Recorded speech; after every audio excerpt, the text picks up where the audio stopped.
Assalamualaikum warahmatullahi wabarakatuh. Waalaikumsalam warahmatullahi wabarakatuh, Mak. Om Swastiastu, Namo Buddhaya, salam. Salam kebajikan, salam sejahtera bagi kita semua.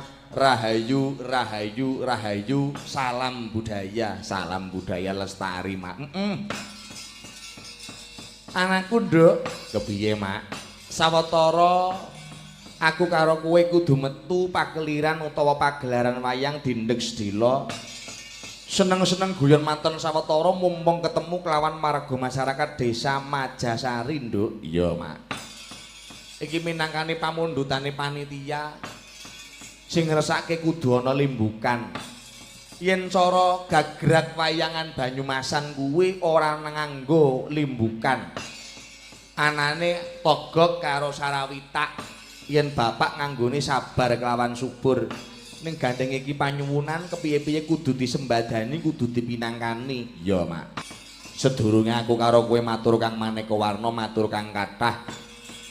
Supaya ora simpang siur, mara gaget jlentrehna wengi siki lakone apak lan critane kepriwe, Mak. Ya, ngene supaya pamirsa ki padha mudeng awit sing jenengane lakon Sumantri Sukasrana ki pancen jarang banget diputer.